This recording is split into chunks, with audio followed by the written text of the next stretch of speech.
acompanhado do ministro de Estado, chefe da Casa Civil, Onyx Lorenzoni, do ministro de Estado da Justiça e Segurança Pública, Sérgio Moro, do ministro de Estado, chefe da Secretaria-Geral da Presidência da República, Jorge Oliveira, do ministro de Estado, chefe do Gabinete de Segurança Institucional, General Augusto Heleno, do líder do governo na Câmara dos Deputados, deputado federal, Major Vitor Hugo, e do secretário especial de Comunicação Social da Secretaria de Governo, Fábio Weingarten.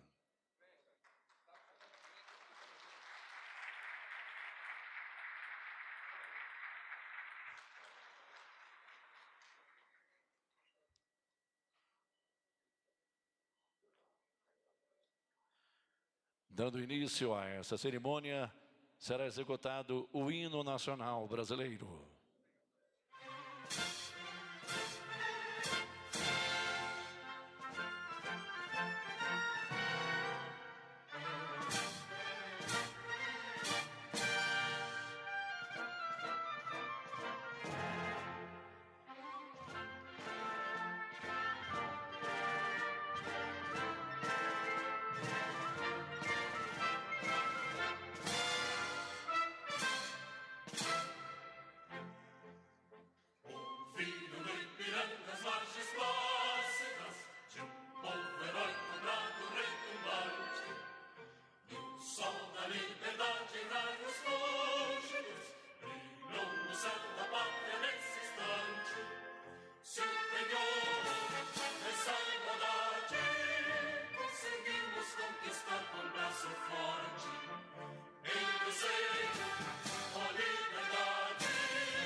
Fará uso da palavra o secretário especial de Comunicação Social da Secretaria de Governo, Fábio Weingarten.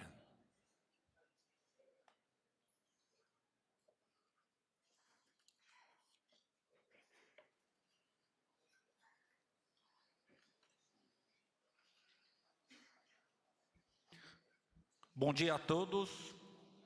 Senhor Presidente da República, Jair Bolsonaro. Senhor Ministro de Estado da Justiça e Segurança Pública, Sérgio Moro. Ministro de Estado, chefe da Secretaria-Geral da Presidência, Dr. Jorge Antônio de Oliveira.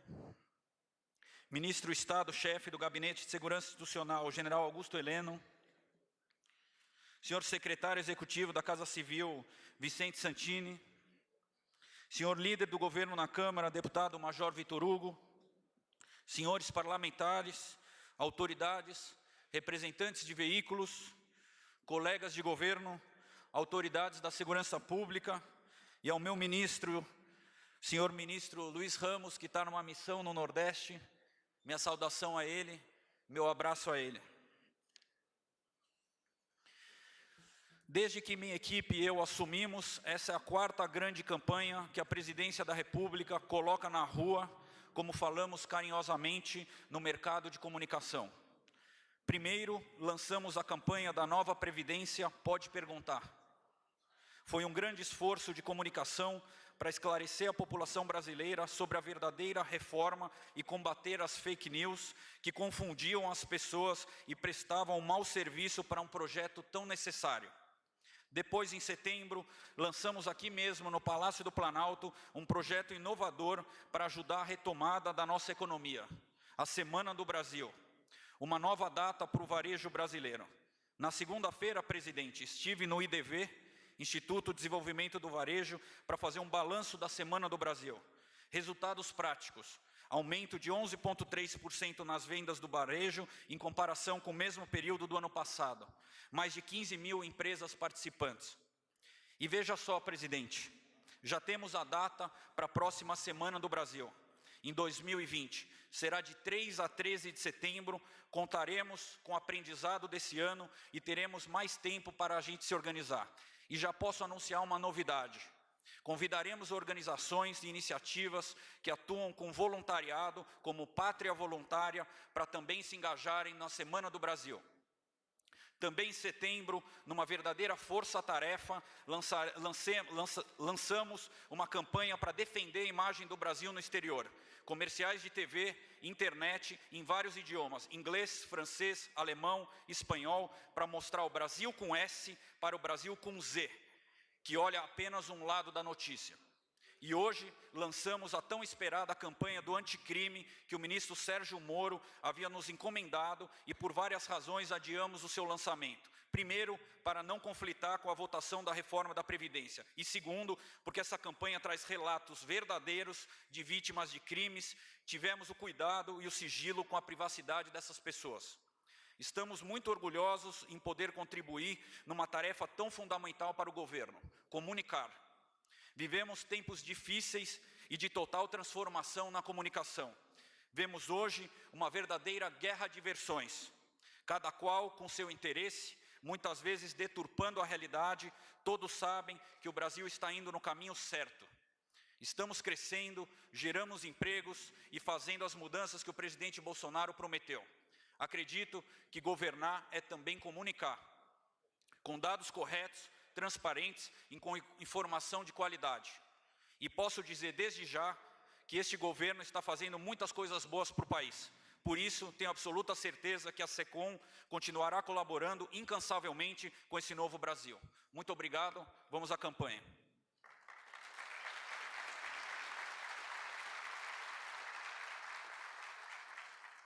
A primeira peça que nós vamos ver do pacote anticrime trata da Virgínia, viúva, ex-esposa, esposa de um delegado federal que foi morto tendo sua casa invadida numa saidinha de Dia das Mães. Caso real, a Virgínia é a viúva. Vamos ao filme? Meu nome é Virgínia e eu fui condenada a viver com a dor de ver meu marido assassinado dentro de casa por um criminoso com um saidão. Quando a lei não é rigorosa, quem é punido é a vítima. É por isso que o governo federal está propondo medidas que negam aos condenados por crime hediondo o benefício de saídas temporárias. É hora de ter um sistema mais ágil para combater os crimes violentos, o crime organizado e a corrupção. Pacote anticrime. A lei tem que estar acima da impunidade.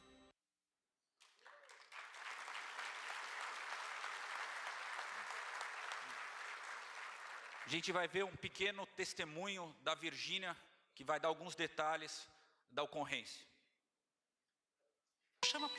chame a polícia, eu estou baleado. E foi a última coisa que ele falou.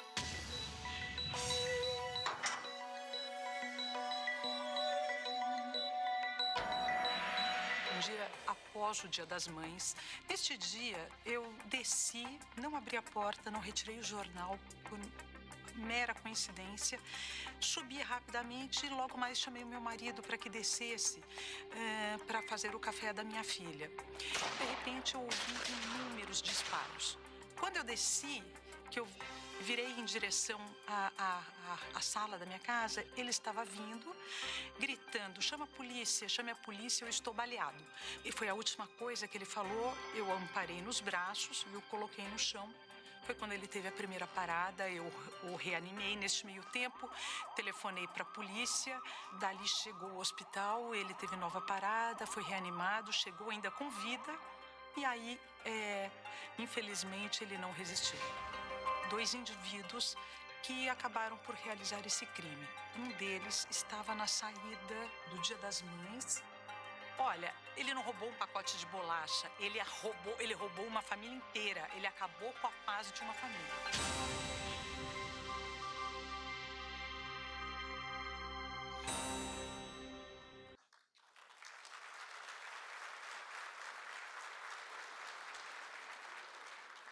Vamos à segunda peça publicitária, a peça do Rafael. Teve o pai morto, assassinado, depois de condenado pelo tribunal do júri. Caso real. Meu nome é Rafael e meu pai foi morto na porta de casa. Fui condenado a viver com a dor de ver o assassino andando pelas ruas. Quando a lei não é rigorosa, quem é punida é a vítima.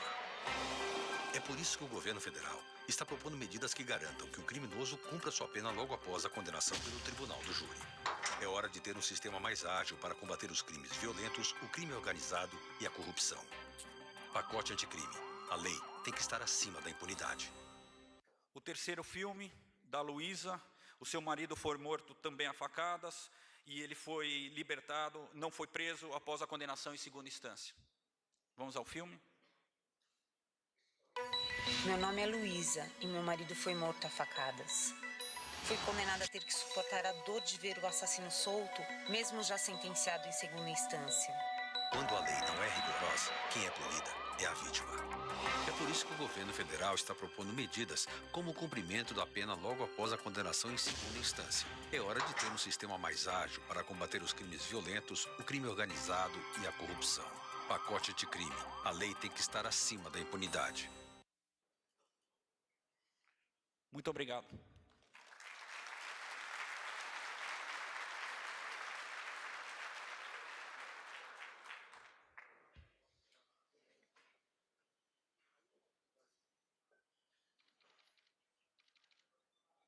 A seguir, ouviremos as palavras do ministro de Estado da Justiça e Segurança Pública, Sérgio Moro.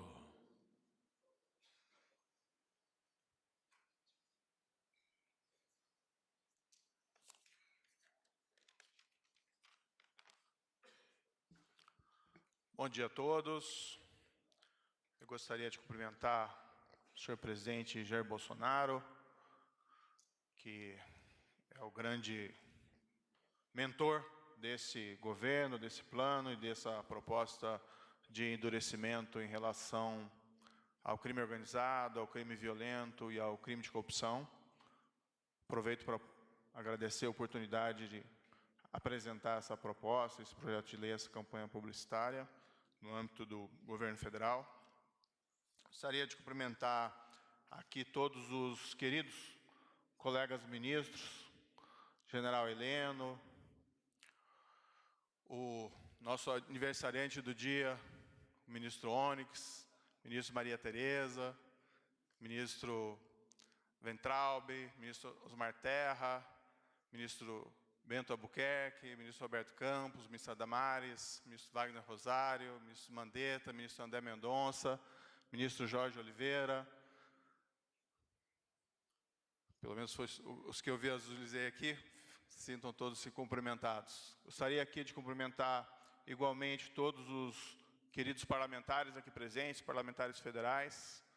Tomo a liberdade de cumprimentá-los a todos na pessoa da liderança do governo na Câmara dos Deputados, Major Vitor Hugo, dizer da importância, né, de todos os senhores e senhoras no Congresso. Tem feito um trabalho importante de reformas para esse país. Tivemos ontem a aprovação no Senado, em primeiro turno, da reforma da Previdência. Tivemos recentemente, essa semana, a aprovação de uma medida provisória importante no âmbito do tráfico de drogas na Câmara dos Deputados. E temos esse pacote anticrime que está perante a Câmara dos Deputados e, igualmente, também perante o Senado Federal. Precisamos dialogar, precisamos conversar sobre esse projeto. É uma aspiração importante da sociedade brasileira. Gostaria aqui de cumprimentar os governadores presentes, faço na pessoa do governador Antônio Denário, cumprimentar a minha equipe, cumprimentar todos, senhoras e senhores aqui presentes, dos mais variados órgãos administrativos.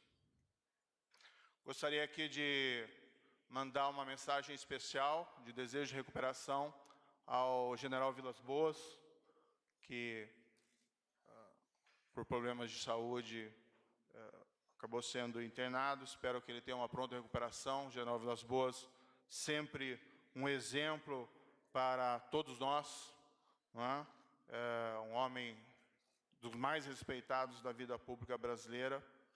Gostaria aqui de cumprimentar o Fábio Weingarten por essa campanha que foi aqui realizada. Realmente houve adiamentos por motivos circunstanciais, mas o mais importante, ela está pronta no momento oportuno. E aqui nós vemos uma campanha que nunca foi feita uma campanha publicitária em prol da aprovação de leis mais rigorosas no que se refere ao enfrentamento da criminalidade. Senhor presidente, há não muito tempo havia uma certa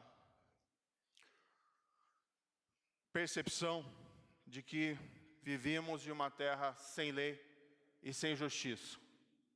Não raramente, filmes que encerravam com fugas de criminosos terminavam com cenas em pousos no Rio de Janeiro. Nós vivenciamos nos últimos 5 anos, principalmente, revelações de um grande sistema de corrupção que gerava até mesmo incredulidade daqueles que tinham conhecimento desses fatos. Nós assistimos, pelo menos nos últimos 15 anos, um crescimento e fortalecimento das organizações criminosas no Brasil, organizações que muitas vezes o Estado não tinha coragem de enfrentá-las. Nós vimos o crescimento, mesmo em períodos de prosperidade econômica, da criminalidade violenta, podendo ser citado um recorde de mais de 60 mil assassinatos no ano de 2016. Nós vimos o Brasil se tornar um abrigo para criminosos comuns, muitos deles envolvidos em atividades terroristas. Nós vimos até mesmo a audácia de criminosos praticando atentados contra a sociedade civil e até mesmo contra um candidato à presidência da República. Todos esses fatos nos entristeceram, mas creio que é possível nós afirmarmos que esses tempos acabaram. O Brasil, durante o seu governo, isso Vossa Excelência tem reiteradamente afirmado, não vai ser mais um paraíso para criminosos. E o que nós temos visto desde o início do ano, embora haja muito a ser feito reflete essa mudança de política. Hoje mesmo foi publicado que nos primeiros 7 meses desse ano houve uma queda de cerca de 22% do número de assassinatos no Brasil, em comparação com o mesmo período do ano anterior. 22% aqui representam exatamente 7.109 pessoas que não perderam a vida. 7.109 pessoas que não morreram assassinados por crimes violentos, a menos do que o número de assassinados em relação ao ano anterior. Nós temos visto uma série de ações executivas importantes, diga-se assim, também dos estados, dos governadores, mas nós temos visto ações incisivas da parte do governo federal, comandado por Vossa Excelência, contra a criminalidade. Refletida, por exemplo, recordes de apreensões de cocaína pela Polícia Federal, recordes de apreensão e sequestros de bens de organizações criminosas pela Polícia Federal, recordes de apreensões e de atuação da Polícia Rodoviária Federal, a Força Nacional, uma força poderosa do governo federal, cada vez mais atuante, cada vez mais requisitada, cada vez mais valorizada e atendendo uma série de crises de segurança pontuais, mas que são rapidamente debeladas pela ação enérgica do governo federal. Tudo isso tem refletido em melhores indicadores de criminalidade, cumprindo assim os compromissos assumidos com a população brasileira por esse novo governo federal. Mas, paralelamente, embora se possa fazer muito através de ações executivas, nós precisamos dar aos nossos agentes encarregados da aplicação da lei melhores instrumentos. Nós precisamos de mudanças legislativas para consolidar os avanços contra a corrupção que tivemos nos últimos 5 anos, para que nós possamos aprofundar essa atuação contra o crime organizado e a criminalidade violenta. Sob a orientação de Vossa Excelência, nós formulamos e apresentamos esse ano ao Congresso Nacional esse pacote anticrime. Basicamente, 3 projetos de lei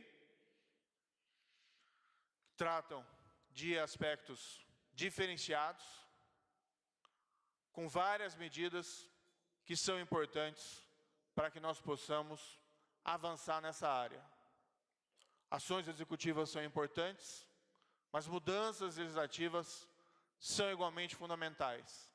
Não só pelo valor intrínseco dessas medidas, mas igualmente para que não só o governo, mas também o Congresso possam mandar uma mensagem clara para a sociedade que os tempos do Brasil sem lei e sem justiça chegaram ao final.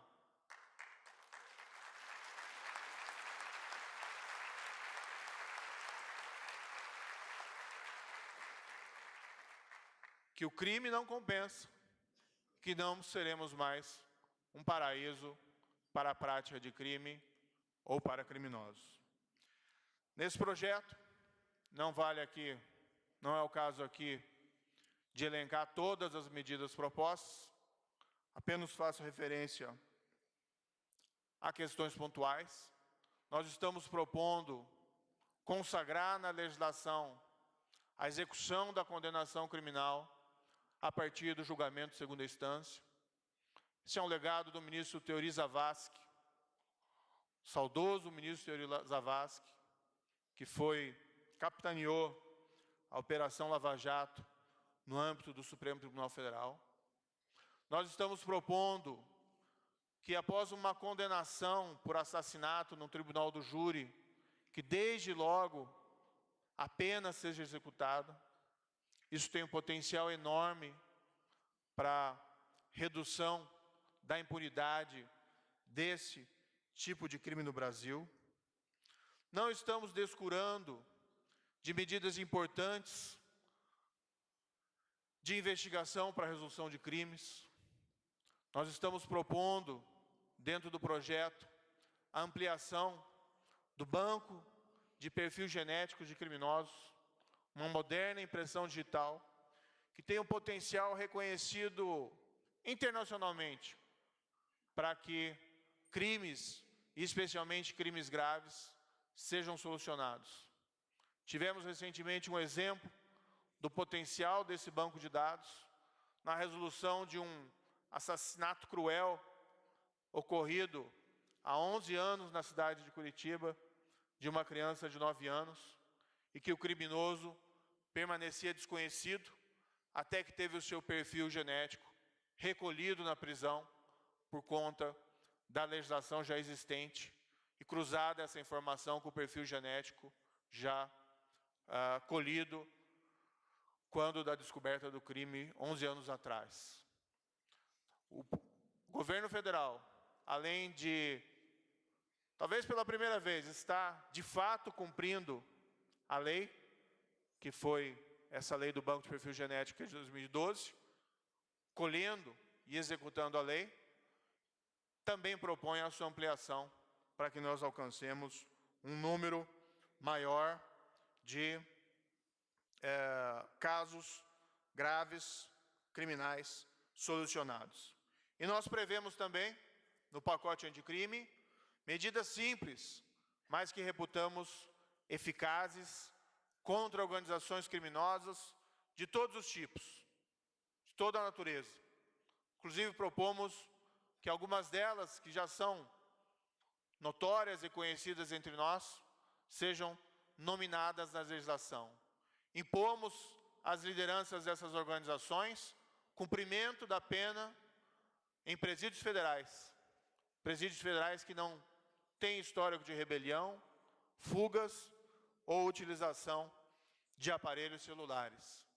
Também estabelecemos como proposta no projeto de lei que, se alguém for condenado por crime relacionado à organização criminosa, não se obtém nenhum benefício prisional enquanto se mantiver faccionado.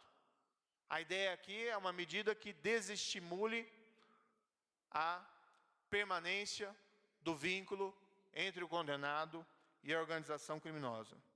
Tudo isso com o objetivo, não tanto de manter mais pessoas presas, mas sim que aqueles que foram condenados possam se dissociar dessas organizações criminosas e, a partir daí, caminhar para a ressocialização. Essa campanha publicitária vem, de certa forma, revelar o que se encontra por trás do pacote anticrime. É muito fácil citar números, seja os números trágicos que tínhamos anteriormente, 60 mil homicídios, seja dos números mais alvissareiros, dos 7.109 assassinatos a menos. Mas por trás de cada um desses crimes existe uma história de uma pessoa. E esse é o propósito da campanha publicitária. Trazer esses dramas pessoais, vividos por vítimas de crimes, para que nós despertemos para o lado humano da necessidade de se combater com maior rigor, sim, com o devido processo, mas com o maior rigor, essa elevada criminalidade. Porque, afinal de contas, o que nós queremos, acima de tudo, e esse é o propósito do governo do presidente Jair Bolsonaro, é proteger as pessoas. E precisamos, sim, agir firmemente contra a corrupção, contra o crime organizado e contra a criminalidade violenta. Muito obrigado.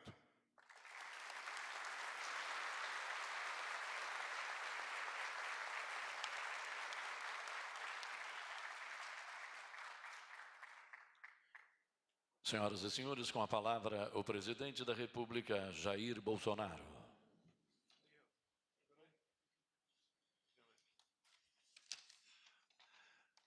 Meus senhores, minhas senhoras, bom dia. Eu cheguei no Rio de Janeiro em 1974, em Resende. Depois fiquei 3 anos fora e retornei para nunca mais sair do Rio de Janeiro. Entrei na política em 88. Depois assisti um governador recém-eleito mudar completamente a política de segurança em meu estado. Não precisava dizer que era para pior. Na política, eu sempre estimulei meus filhos e demais parlamentares do meu ciclo de amizade a, sempre que possível, prestigiar, conceder diplomas, medalhas para policiais, civis e militares que tivessem envolvido em ações nas quais eles obtiveram sucesso em benefício da sociedade. Foram centenas de momentos que eu e meus filhos homenageamos esses verdadeiros heróis num estado onde o crime, com toda certeza, se faz de forma mais aguda. E ao longo dessas últimas décadas, assistimos que essa política cada vez mais piorava a questão da segurança pública. E sempre pensava comigo, quando tiver oportunidade um dia, vamos buscar uma maneira de mudar. Aos jovens parlamentares que estão aqui. Hoje, muitos de vocês aqui integram o que se chama bancada da bala. Uma maneira de depreciar o trabalho de vocês. Lá atrás, quase que de forma isolada, pelo que eu me lembro, lá dentro da Câmara, era eu e o então coronel Alberto Fraga, que sozinhos seguravam uma onda contra os policiais. Inclusive, Sérgio Moro, um projeto de lei, acredite se quiser, determinando que os policiais, sniper, os atiradores de escola, fossem proibidos de usar balaclava. Ou seja, para expô-los, inibi-los a não cumprir com o seu trabalho no momento grave.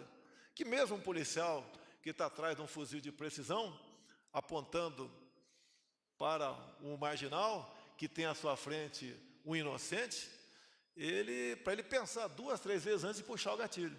Não raras vezes, isso aconteceu no Rio de Janeiro, e o policial teve seus problemas. E o tempo passando e essa política cada vez mais piorando. É um sinal claro, colegas parlamentares, que o que foi feito até o ano passado estava no caminho errado, que a violência só subia, só aumentava. Chegando, tive a satisfação de que o então juiz Sérgio Moro aceitasse vir trabalhar conosco.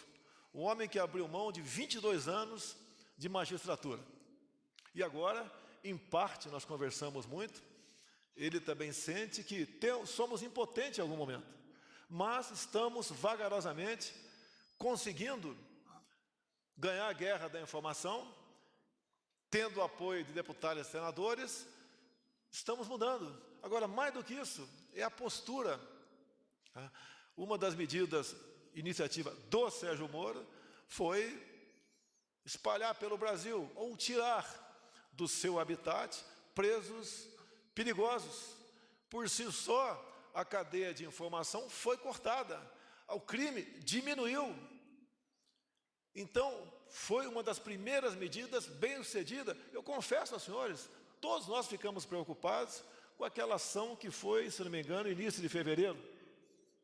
Ficamos preocupados, mas graças a Deus não vazou nada da informação e ela foi coberta de sucesso. Mas algo mais tinha que fazer. Eu, quantas vezes visitei o presídio da Polícia Militar em Benfica, no Rio de Janeiro, conversando com os homens da segurança, que estavam lá no comando do estabelecimento prisional, bem como conversando com policiais presos, policiais, militares, bombeiros presos. E conversando com eles, não mais que um sentimento, a certeza que lá dentro tinha muito inocente. Tinha culpado? Tinha, mas também tinha muito inocente. Basicamente por causa de quê? Excesso. Pode de madrugada, na troca de tiro com o marginal, se o policial dá mais de 2 tiros, ele ser condenado por excesso? Um absurdo isso daí. Mais ainda, o ativismo em alguns órgãos da justiça, do MP, na política, buscar cada vez mais transformar auto de resistência em execução. É doloroso você ver um policial, chefe de família, preso por causa disso. Muitas vezes a gente vê que um policial militar, que é mais conhecido, se é alçado por uma função e vem a imprensa dizer, ele tem 20 auto-resistência, tinha que ter 50. É sinal que ele trabalha, que ele faz sua parte e que não morreu. Ou queria que nós providenciássemos um emprego para a viúva. Isso tem que deixar de acontecer. E como? Mudando a legislação. Ninguém quer impor nada. Nós queremos mudar a legislação para que a lei, conforme disse o Sérgio Moro aqui, seja temida pelos marginais e não pelo cidadão de bem. Esse é o espírito da lei, esse é o objetivo do lançamento da propaganda do projeto anticrime do ministro Sérgio Moro. É isso que o Brasil precisa. Sofremos alguns reveses, sim, mas nós devemos entender que não podemos mudar de uma hora para outra o rumo de um transatlântico que há no mínimo 30 anos está no rumo errado. Vamos fazendo a nossa parte, cada vez mais boas pessoas somam-se ao nosso lado para buscarmos essa solução. Quem já morou no Rio de Janeiro, tem parente no Rio, qual a grande preocupação? É a vida dos nossos filhos, nossos pais, parentes e amigos. Não raras vezes fui no cemitério Jardim da Saudade acompanhar enterro de policiais militares, de militares das Forças Armadas, de civis do nosso ciclo de amizade, vitimados por esses criminosos.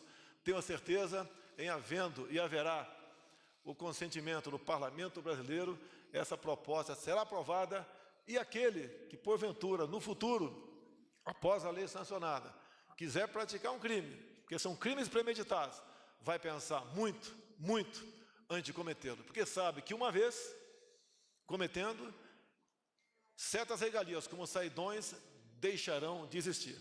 Saidão, para mim, pode existir, Sérgio Moro, da cela para o pátio da prisão. Eu acho que está bom, tá? Não anda mais além disso. Então, prezado Sérgio Moro, equipe, demais ministros, e me dirigir agora a um ministro que devia estar aqui na frente, mas não está. O que um homem feliz, recém-casado, faz no dia do teu aniversário? Fica um pouco mais tarde na cama. Então o Onix está perdoado por ter chegado 10 minutos atrasado aqui. Parabéns, Onix. Parabéns a todo mundo. Obrigado, Sérgio Moro. Obrigado, meu Brasil. Está encerrada esta cerimônia.